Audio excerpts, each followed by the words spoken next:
Jay, is there a quality that you think developed out of last year's playoff experience that you bring in this year, maybe a little differently? No, I think for the players that were on our team and the staff that was with the team last year, we all learned some things on that deep playoff run. But last year, this year, completely new regular season, completely new playoff season. And, I think experience is never a bad thing, especially if you learn lessons from it.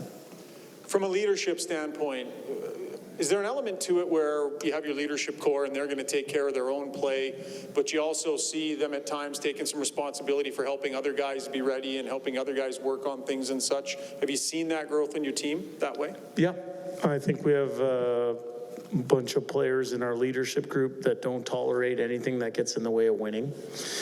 And I think we have a bunch of players in our leadership group that do a great job of setting an example, which is important, but they go beyond that. They do a great job of holding people to our standard. And we're blessed with a lot of really good players, but we're also blessed with a lot of really good leaders. Jay, everyone kind of expects this to be a physical series, and everyone says, well, you got to play physical, not cross the line. But in an emotional series like we're expecting, is that a lot harder to do than like not try and cross the line and play physical? Yeah, I mean, I think this time of year, everything gets magnified. Emotions get magnified. Little plays in the game get magnified.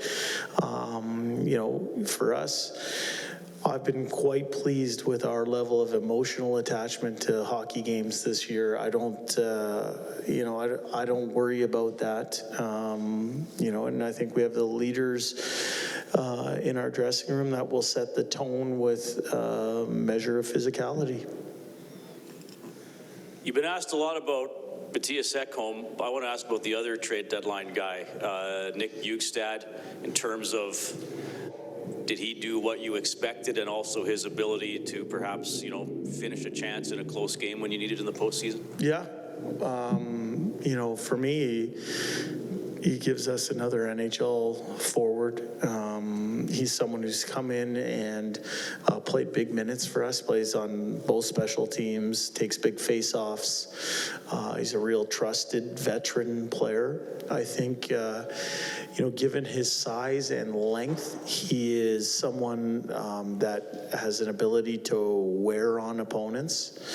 And, he's made us a better, deeper team since his arrival.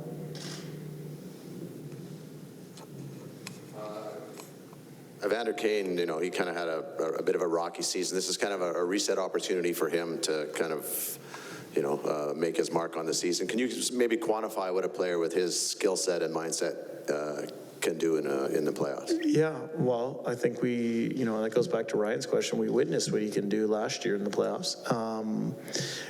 To me, this is his time of year. His season was uneven because of the injuries, and it was almost start and stop. Saying that, I think he finished with 16 goals. That's on pace for a 32-goal season. I think he played about 40 games or so. He's a physical element. He plays on both special teams. And, as I said, I think he's a warrior who's built for this time of year. Vinny Desharnais doesn't seem to have dropped off any from when he first came up.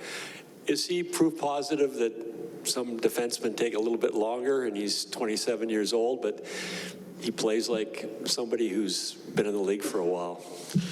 Well, I like the way you phrase that, Jim. I think it shows not only or speaks to his belief in his development journey, but it also shows that just because things don't go immediately your way at 22, 23, or 24 years old, you stick with it. You keep getting better at every level, and you use every opportunity for what it is to improve.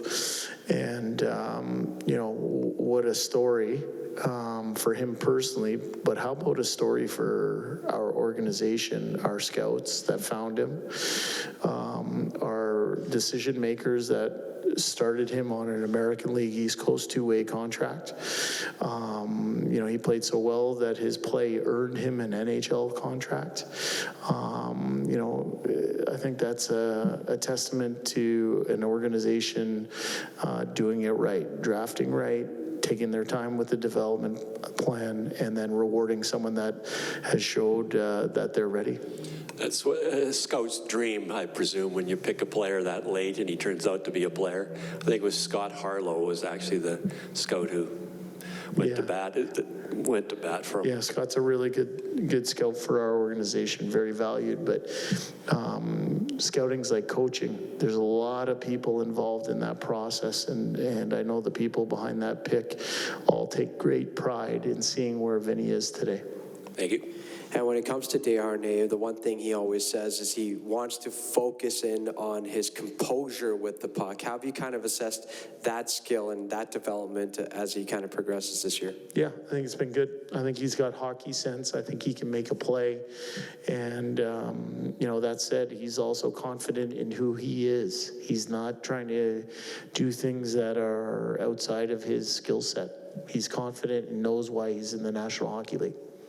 I know Rob asked you about the importance of Evander Kane, but how about his importance in the season series, in the 2 games that he was in, compared to the 2 games he wasn't, and how that changes the complexion going up against the LA Kings? Well, yeah, I mean, yeah, it'd be interesting to go look up at how many finished checks he had in those games, but he was a physical force. When Evander's in our lineup, it kind of slots people in the proper places. And, you know, as I said, he's a warrior. This is his time of year. Good, thanks, guys.